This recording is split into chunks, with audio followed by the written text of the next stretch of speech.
नमस्कार प्यारे बच्चों, आप सभी का एग्ज़ाम टाइम एकेडमी पर बहुत बहुत स्वागत है। देखिए, एग्ज़ाम टाइम एकेडमी एक नई शुरुआत करने जा रहा है।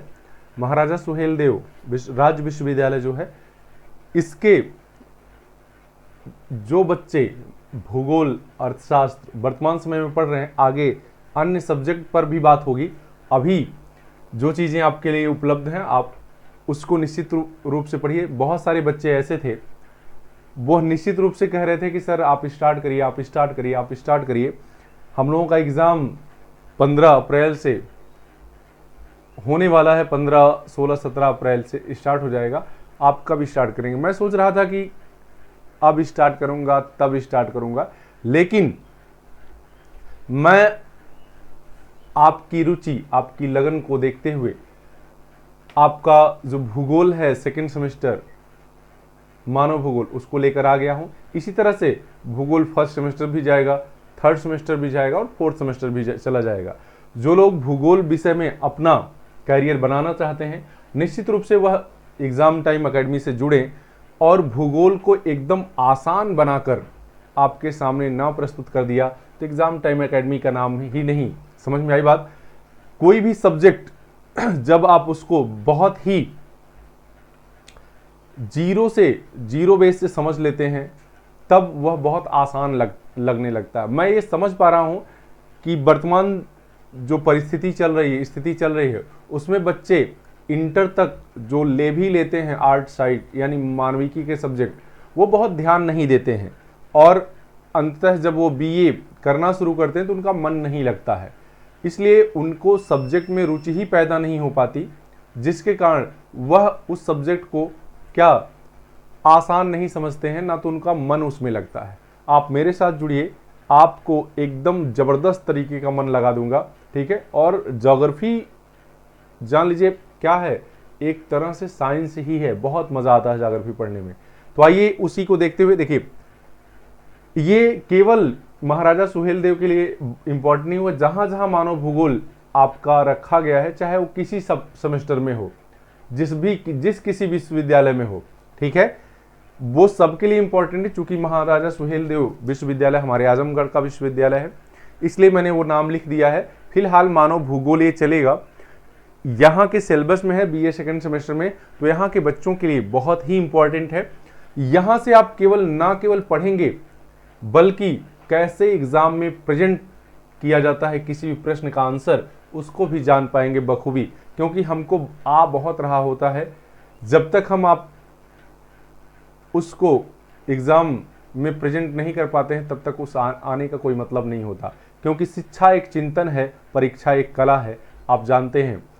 तो आप दोनों चीज़ें सीखेंगे, फैक्ट भी और लिखना भी, जो आगे चलकर आपको निश्चित तौर पे बहुत ही मदद करेगा। और साथ साथ ये वीडियो उनके लिए भी बहुत महत्वपूर्ण होने वाला है जो लोग अभी एग्जाम में बैठने वाले हैं। मानव भूगोल से जितने भी प्रश्न बन सकते हैं वो सारे इसमें बता दिए जाएंगे। तो आपके लिखने से संबंधित बहुविकल्पी सब कुछ क्लियर होने वाला है। बस आपको ज़रूरत है तो इस परिवार को आगे बढ़ाने की, ठीक, अपने दोस्तों में शेयर करने की, अपने मित्रों में शेयर करने की और लाइक और सब्सक्राइब करवाने की। एग्जाम टाइम एकेडमी, किसको? एग्जाम टाइम एकेडमी को। आइए देखते हैं आज मैंने क्या किया है। इसको लिखा है, मैं ऐसे डायरेक्ट पढ़ाना शुरू करूंगा। आज देखता हूं कि आपका टेस्ट कैसा रहता है इसमें, ठीक है। हाँ देखिए,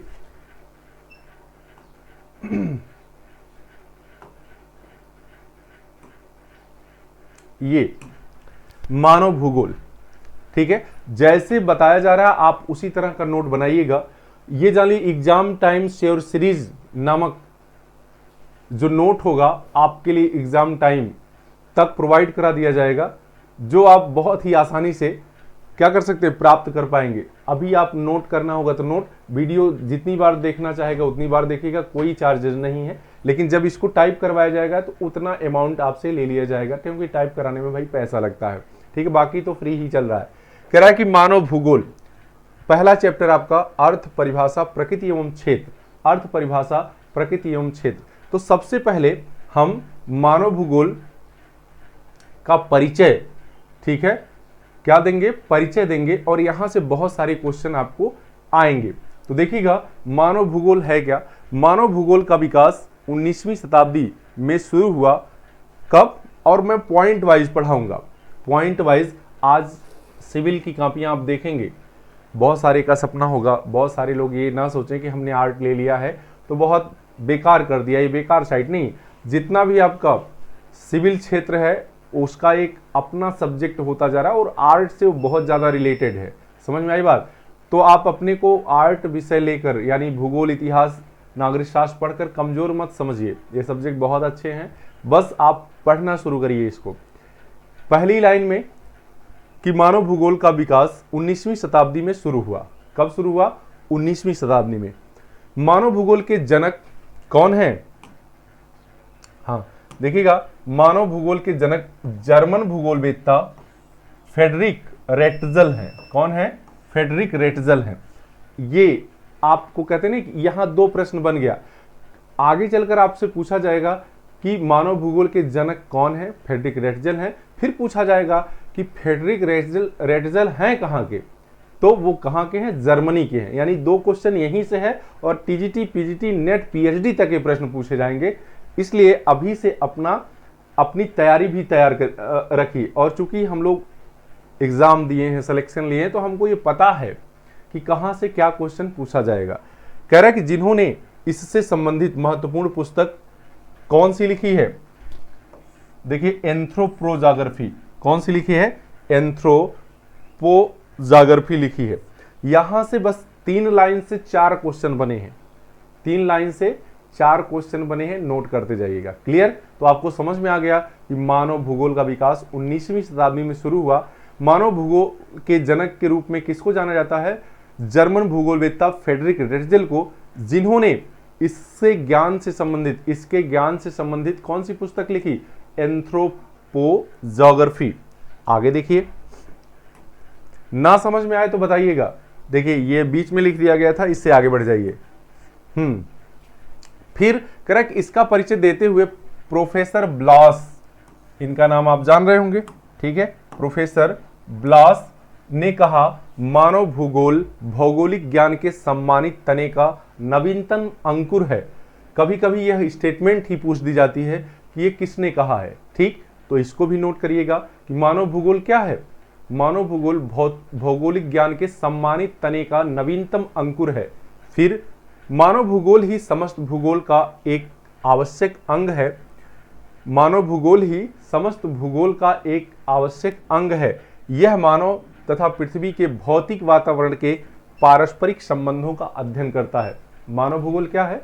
मानव भूगोल पृथ्वी के भौतिक पर्यावरण, भौतिक वातावरण का मतलब होता है पर्वत, पठार, नदी, मैदान, जो कुछ भी वायुमंडल, जो कुछ भी आपको नजर आ रहा है प्रत्यक्ष रूप से, उसे हम भौतिक पर्यावरण कहते हैं। उसी के साथ मानव के क्रियाकलापों के संबंधों का अध्ययन ही क्या है?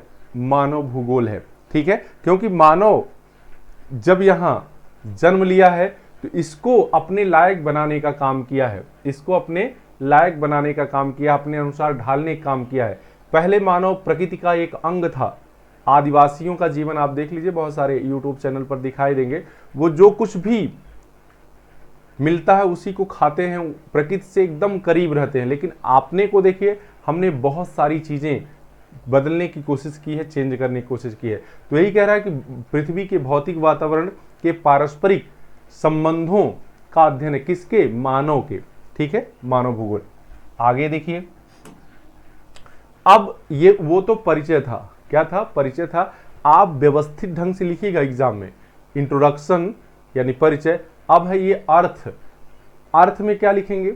लिखेंगे कि मानव भूगोल से आशय भूगोल की उस शाखा से है जिसमें पृथ्वी के भौतिक वातावरण, इसमें और स्पष्ट कर दिया गया है, भौतिक वातावरण स्थल, पर्वत, पठार, मैदान आदि, ठीक है, तथा मानव के पारस्परिक अंतर संबंधों का अध्ययन करना है। मानव भूगोल का अर्थ क्या है? कि मानव पृथ्वी तथा उसके भौतिक पर्यावरण पर रहकर जो भी क्रियाकलाप कर रहा है उसी का अध्ययन करना क्या है? मानव भूगोल है। फिर देखिए आगे, जिसमें आदिम मनुष्य से लेकर वर्तमान मनुष्य के सभी क्रियाकलाप, मनुष्य, यहां देखिए मनुष्य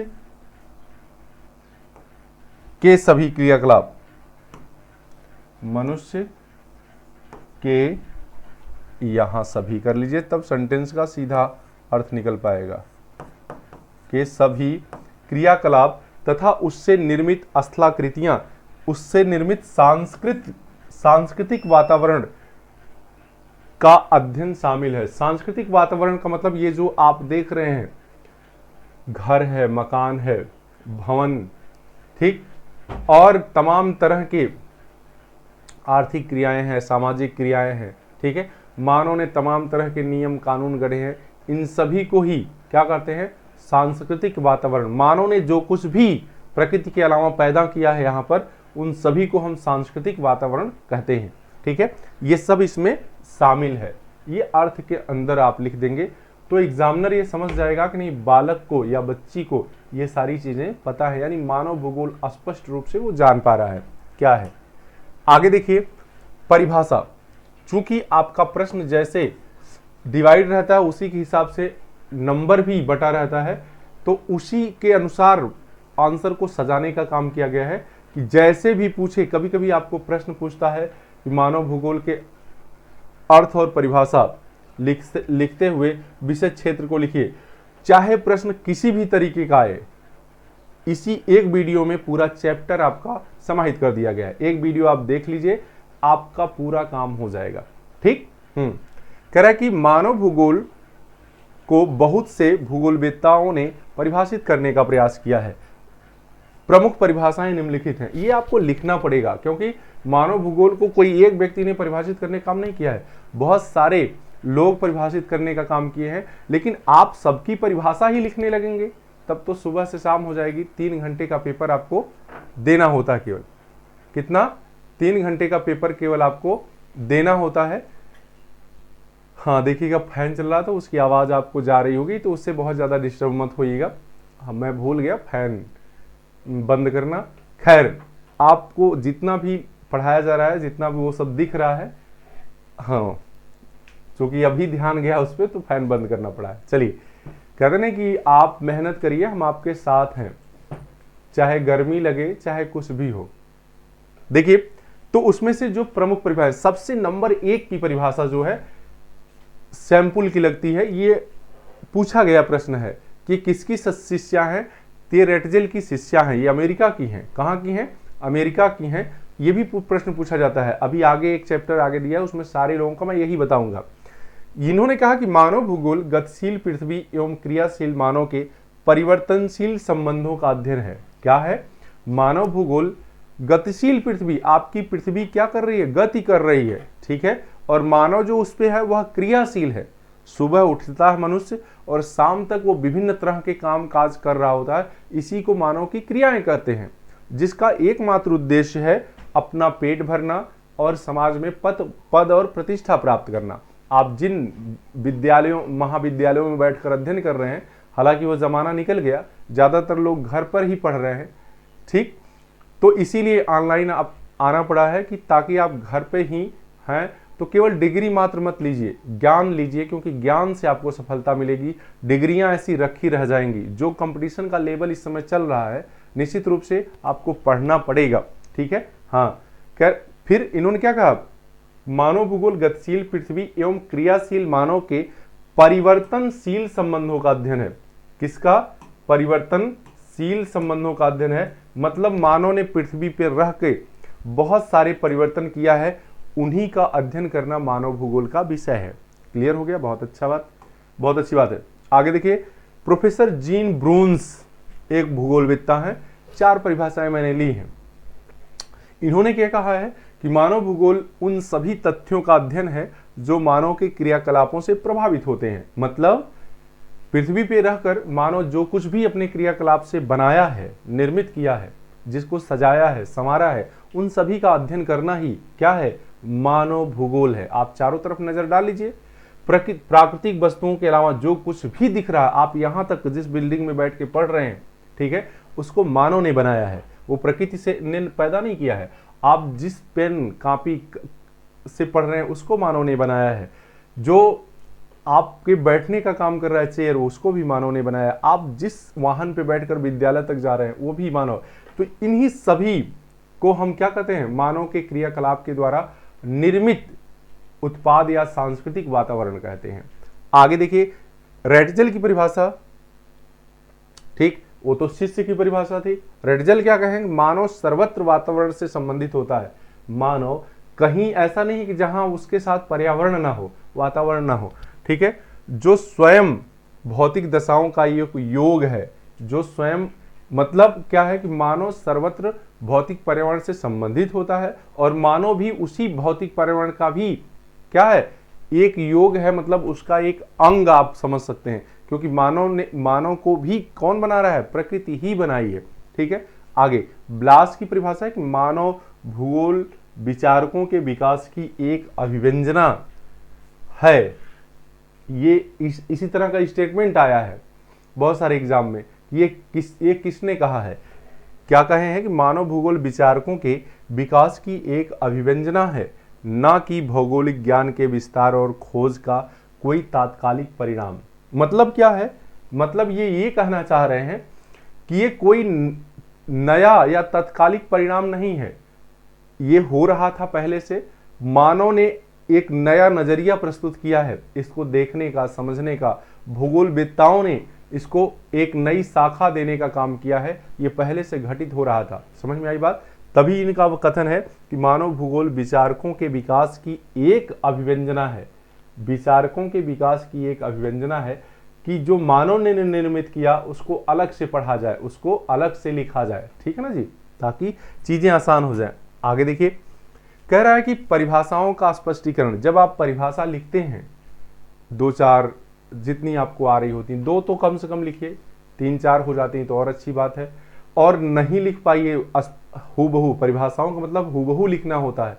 अगर नहीं लिख पाइए तो कम से कम याद रखना चाहिए कि कुमारी Churchill, Semple, Jean Brunhes, Blache और रेटजल, ठीक है, ये नाम याद रहे। उनका नाम लिख के आप अपना भी सिस्टम लिख देते हैं तो भी एग्जामिनर जानता है कि बच्चे ने कम से कम इतना तो समझा है और मानव भूगोल के बारे में जो कुछ भी लिखेंगे वो सही ही होगा। क्लियर? हाँ, तो ये उस परिभाषा से स्पष्ट हुआ है कि सभी परिभाषाओं के अध्ययन से स्पष्ट है कि पृथ्वी पर पाए जाने वाले भौतिक पर्यावरण के साथ साथ मानव के सभी क्रियाकलापों तथा उससे निर्मित सांस्कृतिक वातावरण या पर्यावरण का अध्ययन ही मानव भूगोल है। ठीक है, अब आपको धीरे धीरे क्लियर हो रहा होगा, इसी से मानव भूगोल का विषय क्षेत्र स्पष्ट हो जाएगा। अब देखिए अगला टॉपिक ये है उसी में कि मानव भूगोल की प्रकृति या उद्देश्य। ठीक, मानव भूगोल की प्रकृति या उद्देश्य, ये भी आपसे पूछा गया है कि मानव भूगोल की प्रकृति क्या है, वो किसका अध्ययन करता है। ठीक, उसमें क्या क्या चीजें शामिल की जाती हैं, या मानव भूगोल के उद्देश्य क्या है, मानव भूगोल के अध्ययन का उद्देश्य क्या है, वह किसका अध्ययन करना चाहता है। तो देखिएगा, कह रहा है कि मानव भूगोल की प्रकृति से तात्पर्य मानव भूगोल के अंतर्गत मानव तथा उसके द्वारा पृथ्वी पर किए जाने वाले समस्त क्रियाकलापों से निर्मित सांस्कृतिक भूदृश्यों एवं प्रभावों के अध्ययन से है। मतलब इसका उद्देश्य क्या है, मानव के द्वारा निर्मित समस्त सांस्कृतिक पर्यावरण का अध्ययन करना, इसका उद्देश्य है। या आप लिखेंगे प्रकृति पूछ देगा तो प्रकृति में यही चीजें डाल देंगे, उद्देश्य पूछ देगा तो उद्देश्य में यही चीज डाल देंगे, क्योंकि दोनों बात एक ही है, तरीका अलग अलग हो गया है। ठीक है, आगे इस प्रकार इसी को मानव भूगोल का उद्देश्य भी कहा जाता है। मैंने एक लाइन ये भी मेंशन कर दी है कि आप घबराने, किताब आप पढ़ेंगे तो बहुत सारी चीजें उसमें दिया है, पगला जाएंगे पढ़ते पढ़ते, लेकिन एग्जाम के लिए आपका इतना ही बहुत है और इतने में आपकी पूरी जानकारी भी आ जाएगी। क्लियर? कह रहे इसके अंतर्गत मानव के सामाजिक, आर्थिक एवं राजनीतिक तथा जनसंख्या आदि मानव के समस्त कार्य शामिल हैं। इसके अंतर्गत क्या, मानव के सामाजिक, आर्थिक, राजनीतिक, जनसंख्या आदि के समस्त कार्य शामिल हैं। ठीक है, ये उसके प्रकृति में आ जाएगा। किस में आ जाएगा? प्रकृति में आ जाएगा। कहते नहीं कि आपकी किताब पूरा दूध होती है। क्या होती है? पूरा दूध होती है जब आप उसको पढ़ते हैं। पढ़ते तो है नहीं, सही सीधी बात तो यही है कि सारे लोग विद्यालयों के भरोसे हैं, कुछ लोग और किसी चीज के भरोसे हैं कि चला कौनो जरूरत ना है मेहनत के लेकर, कुल त काम हो जाई। तो ऐसा नहीं है। वो काम आपका एकेडमिक लेवल पर हो सकता है, लेकिन जब आपको कंपटीशन की दुनिया में उतरना है और आगे चलकर पद और प्रतिष्ठा प्राप्त करनी है, तो निश्चित रूप से पढ़ना पड़ेगा। और उस दूध को इतना ज़्यादा महिए, ठीक है, इतना ज़्यादा पढ़िए कि क्रीम निकल जाए। तो मैंने पढ़ा है, वही क्रीम निकाल कर आपको दे रहा हूँ, आप इसको ही पढ़ लीजिएगा कई बार, ठीक है, तो आपका काम चल जाएगा। चल नहीं जाएगा, दौड़ेगा, ये चलेगा नहीं, दौड़ेगा भाई। आगे अब देखिएगा, इस प्रकार इसके उद्देश्य को 2 उद्देश्य लिख दिया गया है कि मानव किन प्रदेशों और क्षेत्रों में क्या विकास,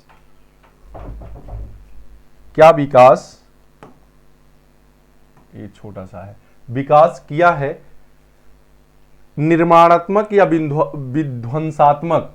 मानव दोनों काम कर रहा है, कोई न कोई चीज निर्माण कर रहा है या कोई न कोई चीज किसी न किसी चीज का नाश कर रहा है, विध्वंसात्मक, ठीक है, विनाश कर रहा है, ठीक है। तो ये उद्देश्य है इसका अध्ययन करना, क्योंकि निर्माण तो कर रहा है लेकिन उस निर्माण क्रिया में बहुत सारी चीजें बिगड़ भी रही हैं।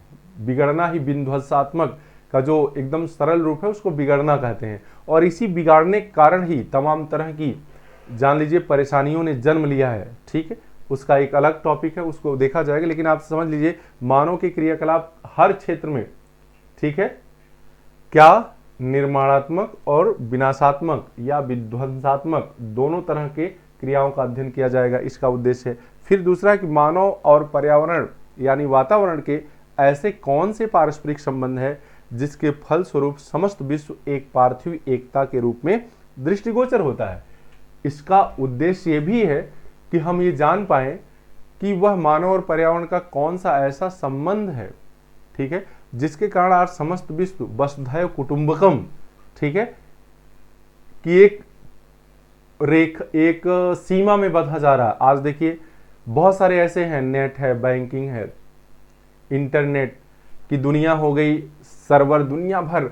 आज मार्केट, चाहे अमेरिका से कुछ खरीदना हो आपको, चाहे पाकिस्तान से, चाहे अफगानिस्तान से, चाहे किसी भी देश से, हर देश एक दूसरे से नेट के माध्यम से जुड़ गया है। तो ये कौन विकसित किया? प्रकृति नहीं, मानव ने। मानव जब जोर लगाता है पत्थर पानी बन जाता है। जरूरत है तो बस पढ़ने और समझने की। उसी तरह से आप भी एक दिन अच्छे से अच्छा पद प्राप्त कर सकते हैं, लेकिन अभी अगर सही से पढ़ाई कर लेंगे तब। फिर कह रहा है कि जिसके लिए रेटजल ने लेवेंसरम शब्द दिया, पार्थिव एकता, लेवेंसरम, ये भी प्रश्न पूछा जाता है कि लेवेंसरम किसने दिया? तो रेटजल ने दिया है। इसका अर्थ होता है पार्थिव एकता, संपूर्ण पृथ्वी को एक समझना ही पार्थिव एकता कहलाती है। मानव भूगोल का विषय क्षेत्र, मानव भूगोल का विषय क्षेत्र, ये अंतिम टॉपिक है और चैप्टर जान लीजिए समाप्त होने वाला है।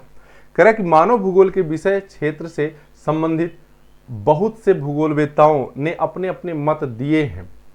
आप अगर किताब खोलेंगे तो कम से कम 10 पेज में यही है कि ब्रोन्स के अनुसार, ब्लास के अनुसार, तमाम। तो सभी का निचोड़ क्या हो सकता है ये दे दिया गया है, और आप इतना लिख के आ जाएंगे एग्जाम में तो एग्जामिनर आपको नंबर अच्छा दे देगा, ठीक है। ये लिखना मत भूलिएगा कि मानव भूगोल के विषय क्षेत्र से संबंधित बहुत से भूगोलवेत्ताओं ने अपने अपने मत दिए हैं। सभी के मतों का अध्ययन से मानव भूगोल के विषय क्षेत्र को निम्न प्रकार प्रस्तुत किया जा सकता है। मतलब हमने सभी के मतों को देखा है और हम सभी का निचोड़ प्रस्तुत कर रहे हैं। देखिए वो क्या है, देखिए मानव भूगोल का विषय क्षेत्र। अब अगर लॉन्ग आंसर आ जाए तो इसमें लिखिएगा, मैंने ये चीज दे दिया है, और सभी क्या है, लिखा नहीं विस्तार रूप में, सब में 4-4, 6-6 लाइन लिखा जा सकता है, और ये आपका 3.5 से 4 पेज चला जाएगा। क्लियर? देखिए पहला क्या है, मूलभूत आवश्यकताएं। मनुष्य की मूलभूत आवश्यकताओं से संबंधित सबसे पहले वो काम किया। मनुष्य की मूलभूत आवश्यकताएं क्या है? रोटी, कपड़ा और मकान, भोजन, वस्त्र और मकान, इसी को रोटी, कपड़ा और मकान भी कहते हैं। तो मनुष्य जब जन्म लिया होगा तो सबसे पहले वो खाने पीने के लिए, कि पहनने के लिए नहीं, सबसे पहले वो भूख को मिटाने के लिए अपना काम शुरू किया होगा, जिसके लिए उसने शिकार किया। क्या किया? शिकार किया, कृषि किया, पशुपालन किया, ठीक। हाँ, देखिए ये फ्लो चार्ट में लिखता हूं और बार बार दिमाग से उतर जाता है और ये हो जाता है फ्लो चार्ट है। ये क्या है? Flow chart. ये आपके दिमाग में अगर बैठ जाएगा तो फिर आप इस पे व्याख्या सुन लेंगे तो आपका काम हो जाएगा। फिर क्या है, मानव ने सबसे पहले क्या किया भाई, बच्चा जन्म लेता है वो किस लिए रोता है? आप देख लीजिए, क्या वो कपड़ा पहनने के लिए रोता है? नहीं, उसको भूख लगती है, वो दूध पीने के लिए रो रहा होता है।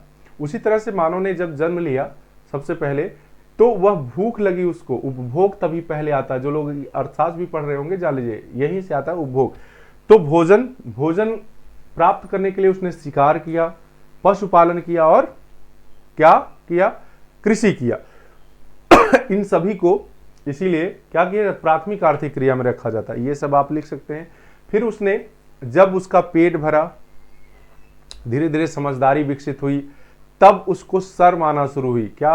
अपनी चीजों को देखकर उसने देखा कि नहीं, हम सेम नहीं हैं, हमारी कुछ चीजें ढकने लायक हैं। ठीक है, तो शर्म आई तो बच्चा क्या करने लगा? धीरे धीरे वो अपने तन बदन को ढकना शुरू किया। आज देखिए 4-5 वर्ष का बच्चा, अगर आप उसको कपड़ा पहनाइए तो निकाल कर फेंक देता है, क्योंकि नेचर में नहीं है वो, ये मानव ने दिया है। और वहीं 10, 11, 15 साल के बच्चे को कपड़ा अगर सरेआम उतार दीजिए, वो अगले दिन फांसी लगा लेगा। क्या? कि उसके अंदर शर्म नाम की चीज, इज्जत नाम की चीज बैठा दी गई मानव के द्वारा। ठीक है, कि ये इज्जत है, ये शर्म है। ठीक है, फिर वस्त्र और लास्ट में मकान। ये प्राथमिक आवश्यकताएं हैं। इसके बारे में 2-2, 4-4 लाइन आपको लिख लेना होगा। फिर इसके बाद उत्पादन। जब मनुष्य का दायरा और बढ़ा, ठीक है, तो केवल प्राकृतिक चीजों पर निर्भर नहीं हुआ, यानी वह क्या किया? कृषि से संबंधित वस्तुएं जो प्राप्त हुई उसका और ज्यादा परिष्कृत रूप, जैसे गेहूं से उसने रोटी बनाई, ठीक है, फिर ब्रेड बनाया, फिर ब्रेड पकौड़ा बनाने लगा। कपास पैदा किया, कपास से वस्त्र बनाया। ये सब क्या है? उत्पादन के कार्य हैं। उत्पादन करना शुरू, ये सब उद्योग से संबंधित उद्योग लगाया। फिर जो सामान पैदा हुआ उसको बाजारों में बेचा। ठीक है, क्योंकि जितने भी व्यक्ति हैं एक ही तरह के उद्योग थोड़ी है। कोई कपड़ा बना रहा है, कोई जूता चप्पल बना रहा है, तो कोई प्लाई बना रहा है, तो कोई लोहे का सामान, कोई पंखा बना रहा है, और सब मिलाकर एक दूसरे को पूरा कर रहे हैं। ठीक है, क्योंकि एक ही व्यक्ति सब कुछ नहीं बना सकता, लेकिन एक व्यक्ति सब कुछ प्रयोग कर रहा है, तो उनसे वो ले रहा, उनसे वो, इस तरह से सभी लोग आपस में क्या है? जुड़े हुए हैं। इसको क्या कहा गया? वाणिज्य और व्यापार कहा गया। और इन सब में सहायक क्या है? यातायात और संचार। यातायात और संचार। सोचिए, पहले का जमाना था कि आदमी पैदल हर चीज कर लिया करता था, लेकिन आज आदमी छोटी सी बाजार में उसको सब्जी लेने जाना, यहां तक कि खेत भी पैदल नहीं जा रहा है। ठीक है, उसके लिए भी वह गाड़ी का इस्तेमाल कर रहा है। वस्तु या व्यक्तियों को एक स्थान से दूसरे स्थान तक ले आना ही क्या कहलाता है? यातायात कहलाता है। इसके अंतर्गत बहुत सारे साधन प्रयोग किए जाते हैं। संचार, आप संचार की दुनिया ने क्रांति मचा दिया है। ठीक है, मानव के विकास में। आप जानते हैं, आप मुझे देख पा रहे हैं तो संचार की वजह से। ठीक है, किसी को सुन पा रहे हैं संचार की वजह से। दुनिया एक मुट्ठी में कर लो, दुनिया एक मुट्ठी में, ये बीएसएनएल की लाइन हुआ करती थी। लेकिन बीएसएनएल वही है कि जो बुजुर्ग होता है, सबसे पहले होता है वो घर में जितनी इज्जत होती है उसकी, उतनी ही इज्जत बीएसएनएल की रह गई। इस समय इसमें तमाम तरह के नेटवर्क आ गए हैं जिसका आप फायदा उठा रहे हैं। ठीक ना जी? तो ये क्या, इसकी वजह से दुनिया मुट्ठी में हो गई है। आगे देखिए, सामाजिक क्रियाओं में आप जनसंख्या का अध्ययन बहुत जरूरी है। मानव भूगोल में जनसंख्या की भी अध्ययन किया जाता है, क्योंकि जनसंख्या ही एक तरह से उत्पादन का भी कार्य करती है और उपभोग का भी कार्य करती है। यदि जनसंख्या बैलेंस नहीं रही, उत्पादक और उपभोक्ता बैलेंस नहीं रहे, तो देश का सत्यानाश हो जाता है। ठीक है, आज आप देख रहे होंगे महंगाई बढ़ रही है, एक तरफ अमीरी बढ़ रही है लेकिन एक तरफ गरीबी भी बढ़ रही है। उसका मेन कारण क्या है? अनप्रोडक्टिव मनी का जिस तरह से हर देश में आ रही हैं, यूट्यूब पे लोग नाच रहे हैं, खेल रहे हैं, कूद रहे हैं, ठीक है, यहां तक कि गाली दे रहे हैं, उनको भी आदमी देख रहा है। ठीक, उनके पास भी विदेशी डॉलर से पैसा आ रहा है, लेकिन उसका कोई चीज प्रोडक्शन नहीं हो रहा है।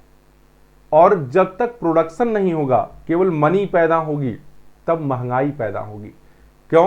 क्योंकि वस्तु और रुपया दोनों बैलेंस होना चाहिए। क्योंकि रुपया किसी देश की को समृद्ध नहीं बना सकता, वह केवल और केवल विनिमय का माध्यम है। समझ में आ रही मेरी बात ना? हाँ, देखिए जनसंख्या का अध्ययन भी मानव भूगोल का ही विषय है। कारण क्योंकि जनसंख्या पे सब कुछ निर्भर करता है। धर्म भी किसी भी देश की जनसंख्या, ठीक है, उसकी नीतियों तथा उसके विकास को प्रभावित करता है। पता चले कि सारे लोग धर्म की ही बात करने लगे, छोड़ दें जितने भी पुजारी लोग हैं, क्या वो कोई उत्पादन का कार्य करते हैं? नहीं, केवल खाने पीने का काम करते हैं। तो इसीलिए इनका भी सिस्टम है, धर्म को हमेशा विकास से प्रेरित होना चाहिए। ठीक है, किसान जैसा दुनिया में कोई धर्मात्मा नहीं है जो दिन रात मेहनत करके सभी का पेट भरने का काम कर रहा है। कोई कितना भी पैसा कमा ले, कोई कितना भी सोना चांदी कमा ले, लेकिन वो खाएगा तो दाल चावल सब्जी रोटी ही। इसीलिए किसानी जो है सबसे बड़ी पुण्य का काम है। ठीक है, उसके जितना महात्मा मेरे समझ से दुनिया में कोई नहीं है। नैतिकता आज वही सबसे बेकार भी है। ठीक, वही सबसे जिल्लत भरी जिंदगी जी रहा है। दूसरा है नैतिकता। नैतिकता क्या होती है? नैतिकता अगर नहीं है तो पूरा देश कितना भी कोशिश कर ले वो भ्रष्टाचार के भेंट चढ़ जाएगा। नैतिकता मतलब अपने काम के प्रति जिम्मेदारी। ठीक है, आज जबकि आप जानते हैं एक टैगलाइन हो गई है, यही अध्यापन क्रिया को छोड़कर बाकी सभी में नौकरी का पैसा लोग लेते हैं, जबकि काम करने की अलग से पैसा मांगते। भाई आपका काम हुआ है तो कुछ पैसा दे के जाएंगे, बस यहीं से काम हो जाए। तो अगर ये चारित्रिक पतन है, नैतिक पतन है, अगर ये होता, नैतिकता होती तो उसको पता होता कि भाई मेरे काम का मुझे पैसा मिल रहा है। जैसे मैं अगर विद्यालय में पढ़ा रहा हूँ, कॉलेज में पढ़ा रहा हूँ, तो मुझे वहाँ का पैसा मिल रहा है। ठीक है, और मैं यहाँ पढ़ा रहा हूँ तो इसकी जो सेवा होगी, जिसको समझ में आएगा वो करेगा, क्योंकि मैं यहाँ भी सेवा कर रहा हूँ। और मैं इसलिए कि एक अध्यापक अध्यापन के अतिरिक्त कोई व्यवसाय कर ले, कोई दुकान खोल के बैठ जाए, इससे अच्छा है कि इसी क्षेत्र में आगे जाए वो, क्योंकि इससे रहेगा तो अध्ययन से जुड़ा रहेगा, और अध्ययन करना अध्यापक का सबसे महत्वपूर्ण गुण है। ठीक है, तभी वो अच्छे से पढ़ा सकता है, अध्यापन कार्य कर सकता है। आगे है परिवार, श्रम विभाजन। ठीक, परिवार क्या है? परिवार से आप जानते हैं समाज बनता है। परिवार के ऊपर ही पूरे मानव का विकास डेवलप करता है। जैसा परिवार होगा उसी तरह का बच्चा होगा, उसी तरह का वो आगे बढ़ेगा। और परिवार आपका पढ़ा लिखा नहीं तो बहुत मशक्कत करनी पड़ जाएगी, तब जाके आप आगे बढ़ पाएंगे। श्रम विभाजन, श्रम विभाजन का मतलब आप जानते हैं कि सारे लोग सारे काम नहीं कर सकते, इसलिए जिस काम में उनको विशिष्टता हासिल है उसी काम में उनको लगाइए, तब अच्छा प्रोडक्शन होगा, अच्छा उत्पादन होगा, अच्छा विकास होगा। ठीक है, राजनीतिक क्रियाएं भी मानव भूगोल का ही अंग है। राजनीति ही तय करती है सभी कुछ। वर्तमान परिदृश्य में कौन तय कर रहा है? राजनीति तय कर रही है। अंतरराष्ट्रीय और राष्ट्रीय संबंध, आपका युद्ध ही दूसरे देश से हमेशा चलता रहे, आपके यहाँ विकास कुछ हो पाएगा? नहीं हो पाएगा। आपके देश के अंदर घमासान मचा रहे, ठीक है, तो कुछ विकास हो पाएगा? नहीं। तो राष्ट्रीय और अंतरराष्ट्रीय संबंध भी मानव भूगोल का अंग है। कला और साहित्य, कला और साहित्य के क्षेत्र में विकास भी, कला और साहित्य होगा तभी तो नए नए रचनाएं होंगी, नए नए निर्माण होंगे, इसका भी अध्ययन। शिक्षा बहुत महत्वपूर्ण है। आज जो शिक्षा मंत्रालय है वह कभी मानव संसाधन विकास मंत्रालय हुआ करता था, जो ज्यादा क्लियर नाम था, क्योंकि शिक्षा के द्वारा ही मानव रूपी संसाधन का विकास किया जाता है। ठीक है, एक मनुष्य जो एक जीव के रूप में उत्पन्न होता है वह एक मनुष्यता को प्राप्त करता है शिक्षा के द्वारा। ठीक, तो इसका नाम ज्यादा सही वो था, लेकिन अब जैसी सरकार है भाई रख दी है तो कोई दिक्कत नहीं है। शिक्षा भी इसके अंतर्गत पढ़ाई जाएगी, इसका क्षेत्र के अंतर्गत आती है। फिर संसाधन का उपयोग, संसाधन का उपयोग मतलब क्या है कि जो संसाधन है वो भी इसके दायरे में आते हैं कि संसाधन किस प्रकार का है, नवीकरणीय है, अनवीकरणीय है, ठीक, या परंपरागत है। इसका अध्ययन आप नहीं कर पाएंगे तो जान लीजिए भावी पीढ़ियों के लिए कुछ सुरक्षित ही नहीं रख पाएंगे। जानते हैं कि पेट्रोलियम है, कोयला है, गैस है, ये सब क्या है? अनवीकरणीय संसाधन है। इनकी एक सीमित मात्रा है, इनके निर्माण की प्रक्रिया बहुत दीर्घ समय तक होती है, इसलिए इनका उपयोग बहुत सीमित करना चाहिए, ताकि भविष्य में भी लोग जान पाएं कि क्या पेट्रोल होता था, क्या डीजल होता था, क्या तेल होता था। ठीक है, लेकिन मानव अपने अंधाधुंध प्रयोग कर रहा है, इसलिए ये भी बहुत महत्वपूर्ण टॉपिक है। राज्य सीमा एवं विस्तार, कुल मिलाकर राज्य सीमा और विस्तार भी मानव भूगोल का टॉपिक है। क्यों? क्योंकि जब तक अपनी सीमा या राज्य का विस्तार सही ढंग से नहीं होगा, तब तक भी झगड़ा और विवाद बना रहेगा और झगड़ा और विवाद किसी देश का विकास नहीं कर सकता। इस तरह से ये सभी मानव विकास, मानव भूगोल का विषय क्षेत्र है। इसी तरह से हेडिंग्स डाल डाल के 2-2, 4-4, 6-6 लाइन आप लिख देंगे, आपका काम पूरा हो जाएगा। ठीक है, तो ये था विषय क्षेत्र। आप मन करे स्क्रीनशॉट ले सकते हैं रोक कर। और ये वीडियो कैसा लगा है आप बताते जाएंगे और ज़्यादा से ज़्यादा लोगों को शेयर करेंगे। ठीक है, उनके एग्जाम को देखकर बहुत मस्त टाइप का वीडियो बनाया जा रहा है, आप देखिए और अपनी तैयारी को और तेज करिए। धन्यवाद सुनने के लिए, नमस्कार।